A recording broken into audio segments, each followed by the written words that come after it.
Nos invités sont toujours avec nous pour la suite de votre émission Regard croisé. Emmanuel Vivien Tomi, directeur de publication de Plume Libre, conseiller en communication politique. Kwamivi Akleso Isso, il est consultant et coach en entrepreneuriat et en politique. Et puis Dominique Lacmo, analyste politique, secrétaire général et porte-parole du mouvement Foi à la force du Togo. On prend la direction de la Côte d'Ivoire. Le verdict de l'attentat djihadiste dans la ville balnéaire ivoirienne de Grand Bassam qui avait fait 19 morts, c'était en 2016, sera rendu plutôt le 28 décembre. L'annonce a été faite jeudi par le président du tribunal criminel d'Abidjan à l'issue des plaidoiries de la défense. Emmanuel Vivien Tomi, c'est du lourd qui attend sans doute Antaou Ag Mohamed Sissé, Sidi Mohamed Kantou, Mohamed Sissé et Hassan Bari, qui sont les 4 accusés. Mais bien avant de parler d'eux et de parler du verdict, on va revenir sur ce qui s'est passé en 2016 à Grand Bassam. Vous savez, en 2016, la Côte d'Ivoire a connu une attaque terroriste qui a coûté la vie à plusieurs citoyens et qui a aussi traumatisé beaucoup d'autres.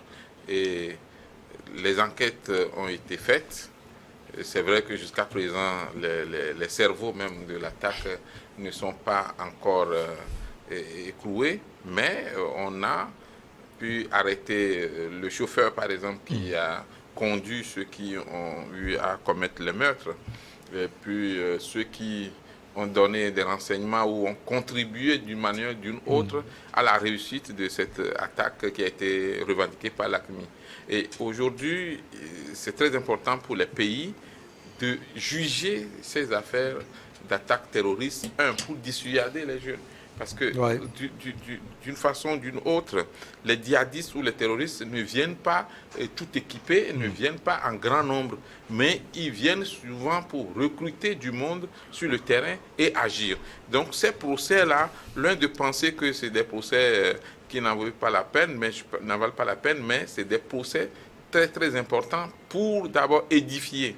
Vous avez vu ce qui s'est passé au cours du procès où certains avocats de la défense ont jugé bon de revenir sur la responsabilité des forces de l'ordre et de sécurité, comment est-ce qu'on a organisé la riposte, comment est-ce qu'on a fait la prévision, pourquoi on n'a pas pu intervenir à temps, pourquoi tel bataillon n'a pas pu intervenir, ainsi de suite. Et le président du tribunal a rappelé tout de suite que non, on n'est pas dans un procès contre les forces armées de la Côte d'Ivoire, mais on est dans un procès contre les djihadistes, les terroristes qui ont fait des victimes. Donc aujourd'hui, ce qui est sûr, comme le procureur de la République l'a demandé, le procureur a requis la perpétuité. C'est vrai que ça frustre aussi, ça frustre parce qu'on vient, on tue 19 personnes et puis on se retrouve en prison pour la vie. Et combien d'années reste encore pour ces personnes-là pour vivre? Mais regardez l'ampleur des dégâts. L'autre chose aussi, c'est ces personnes qui sont en fuite et qu'on n'a pas encore retrouvées. On va les condamner en leur absence, mais quel est l'impact sur la Côte d'Ivoire et qu'est-ce que ça va apporter aux familles des victimes? C'est le lieu justement de dire à tout le monde que vous vous souvenez de la période de l'attaque, les périodes de fête, les périodes de grands rassemblements sont des périodes sensibles où on doit faire attention. Attention tellement que dès que vous voyez des signes qui ne vous rassurent pas, essayez d'alerter si vous avez la possibilité et si vous êtes en sécurité, d'alerter les forces de l'ordre de sécurité ou l'armée pour qu'une intervention soit faite. Aujourd'hui, beaucoup critiquent aussi le fait que les services de renseignement n'ont pas pu déjouer cette attaque de Grand Bassam, mais les services de renseignement, malgré tout, toutes les activités humaines sont perfectibles. On a quelques bris d'informations, mais on n'a pas le nécessaire, justement, sinon il y a beaucoup de coups comme ça ou d'attaques qui ont été déjoués, mais malheureusement, l'armée, qu'on appelle souvent la Grande Muette, ne parle pas de tout ce qui a été fait pour protéger la population. C'est quand il y a des petits problèmes, c'est quand il y a des pertes en vie humaine qu'on se rend compte que peut-être il y a eu défaillance ici. Ce qui s'est passé en Côte d'Ivoire mérite effectivement des sanctions sévères. Tous ceux qui ont participé à l'élaboration de ce plan démoniaque et très grave doivent répondre de leurs actes. Alors, comme il a dit, certains sont en fuite, il y a certains également qui sont incarcérés au Mali. Alors, ce procès, comment ce procès sera pour ceux qui ont perdu leurs proches? Je pense que c'est peut-être le simple soulagement parce que c'est chez les Occidentaux, souvent, quand il y a ce procès, ça soulage économiquement, socialement, psychologiquement la famille. Mais chez nous, je pense que en réalité, c'est le bouc émissaire qu'on cherche parce que il y a eu quelques personnes que le juge d'instruction a libéré sous décharge parce qu'on n'a pas trouvé de preuves contre eux. N'oublions pas que l'avocat de la défense, d'après sa plaidoirie, tout ce que le gouvernement ou le procureur a mené comme témoin n'arrive pas à reconnaître ce qu'on a inculpé. Ça voudrait dire qu'en réalité, on n'est pas sûr que c'est la bonne personne, on est en train de vouloir enfermer. Donc l'avocat a demandé à ce qu'on les libère parce que sous manque de preuves, mais je pense que le dernier mot reste également au juge, c'est lui qui a le dernier mot. Mais il y en a qui ont contribué quelque part. Oui, ça dit que celui qui a transporté. Oui, il a une responsabilité. Je pense que il faut pas. On est d'accord qu'on ne veut pas que les crimes restent impunis. Mais si je suis chauffeur et que c'est qu'on a loué ma voiture sans avoir l'intention réellement d'aider la personne. C'est ce qui s'est passé. Non, c'est ce que je dis. Non, je pense que si vous êtes chauffeur, si vous remarquez que le client, il doit dénoncer. Oui, ça c'est normal. C'est ce que je dis. Le client a des armes, tout ça là. Vous pouvez dénoncer. Oui, je dis que au cas où cela s'est passé, il faudrait dénoncer toujours. Mais ici, dans ce cas, je pense que c'est un procès qu'on attend depuis et qu'on ne trouve pas les complices. Étant donné que c'est Akmi qui a réclamé, on devait connaître les commanditaires directs. Et non cela. Maintenant, si ses parents, il y a, comment on appelle, il y a un chef d'accusation qu'on appelle association des malfaiteurs.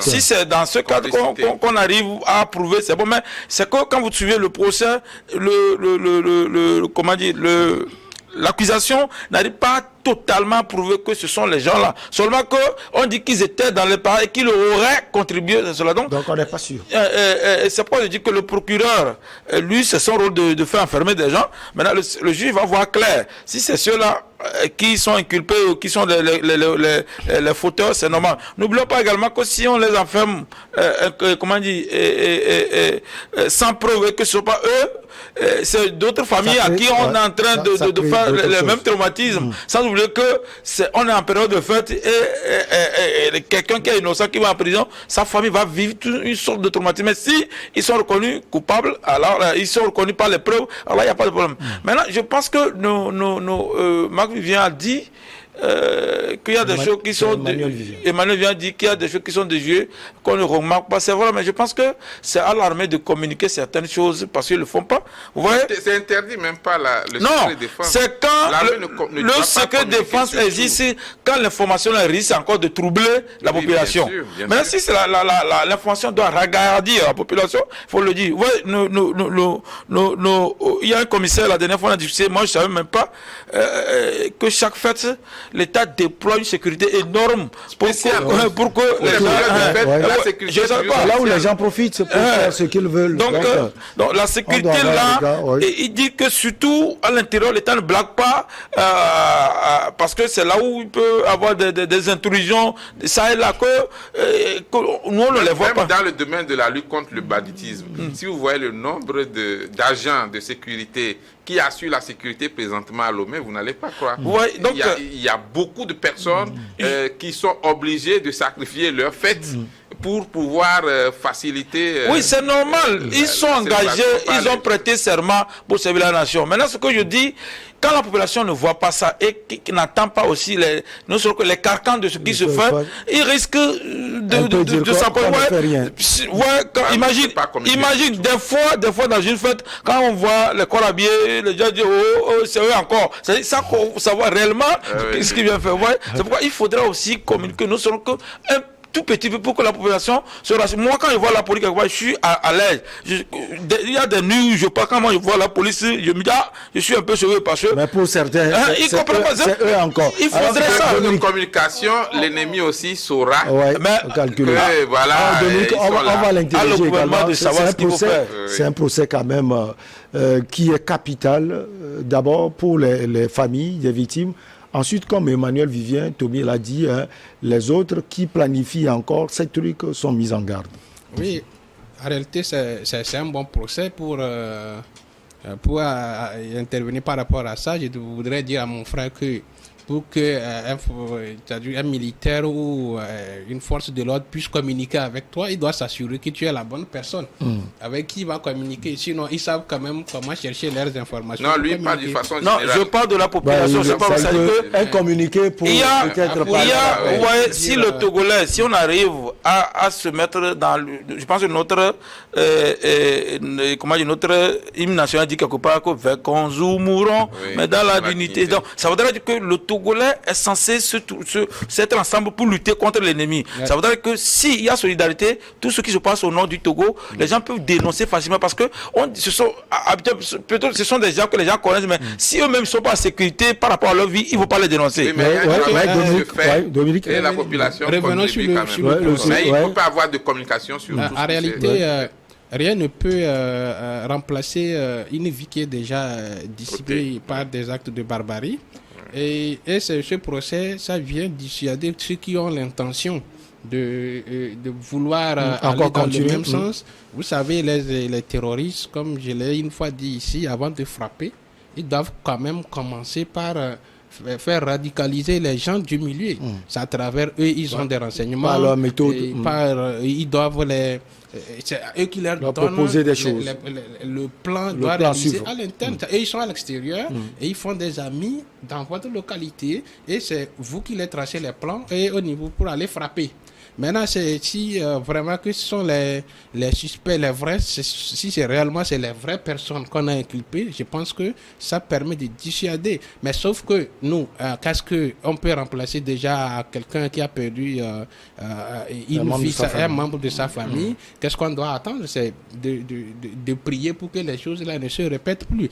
Maintenant, il faut vraiment que le travail de justice puisse vraiment faire un travail de fond et s'assurer que c'est ceux qui sont inculpés sont les vraies personnes. Parce qu'une autre chose, c'est on ne peut pas inculper des gens par manque de preuves et ça peut aussi faire radicaliser d'autres familles. Vous voyez, donc c'est en ça je rejoins mon ami coach que le travail de renseignement, c'est-à-dire que le procureur et tout son équipe doivent vraiment faire un travail d'enquête pour vraiment trouver des preuves pour pouvoir inculper ces gens-là, puisqu'on parle d'une... inculper les bonnes personnes. Les bonnes personnes. Quand on parle de prison à vie, donc ça ne serait pas une bonne chose d'inculper des innocents, puisque eux, ils ne reconnaissent pas jusqu'à aujourd'hui. Je ne sais pas depuis... Et il y a des gens aussi, ils vont faire, ils ne vont jamais reconnaître. Mais depuis je sais que depuis leur détention, il y a des manières qu'il faut faire pour amener des gens à reconnaître les choses. Depuis 2016. Non,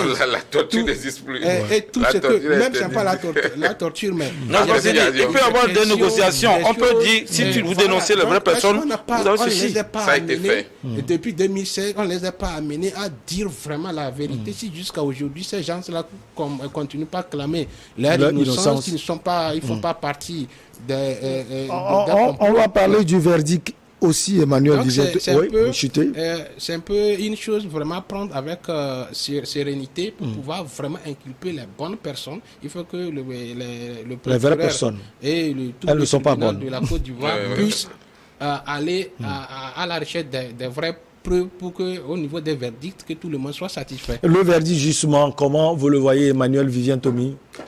Déjà, à entendre le procureur qui dit qu'il... Perpétuité. Oui, il a requis la perpétuité à prison à vie. Je pense que c'est peut-être soulageant, mais c'est dommage. C'est dommage parce que, je le disais à l'instant, quelqu'un qui ôte la vie à d'autres concitoyens, on le laisse manger, dormir en prison jusqu'à sa mort. Chez les Blancs, chez les Européens, eux, ils vont même mettre une cellule sur le tombeau de la personne si la personne n'a pas fini le temps qu'on lui a donné. Mais ça ne suffit pas. Ça ne suffit pas. Ce qu'il faut plutôt, c'est la prévention. Aller vers un processus qui consiste à éviter au maximum les attaques. Mais je voudrais dire que jusqu'à ce que le verdict ne soit prononcé, toutes ces personnes-là sont toujours des présumés innocentes. Et ça, c'est clair. Maintenant, quand vous suivez un peu le procès ou les retombées du procès, il y en a qui disent, ou la plupart, les 4 qui ont comparu, par exemple, chacun clame son innocence. Sauf que les preuves présentées par le juge de l'instruction montrent qu'il y a une implication. Parce qu'il y en a qui savaient qu'il y a une attaque qui est en préparation, mais qui n'ont pas dénoncé. Ça veut dire que tu es complice. Quand tu sais qu'on va tuer quelqu'un et tu ne dis pas pour qu'on puisse sauver la personne, ça veut dire que tu veux que la personne meure et tu dois répondre de cela. Et puis, malgré que ce soit des terroristes ou malgré qu'ils soient impliqués dans une affaire de terrorisme, ils ont tous eu droit à des avocats pour les défendre. Des avocats payés déjà par l'État. On les appelle les avocats commis. Donc, ça, c'est une manière d'assurer, effectivement, la clairvoyance, d'assurer que le procès soit vraiment équitable et que leurs droits soient reconnus. Maintenant, tout va se jouer au niveau de la décision finale du verdict, où si, suivant les preuves présentées, la plaidoirie, la réquisition, le juge ou les juges constatent qu'il mérite d'être puni pour cet acte, ce sera fait. La preuve aussi, c'est que sur une dizaine pratiquement arrêtés, certains ont été libérés. Parce que après les instructions, on a vu qu'ils n'étaient pas au courant de l'attaque.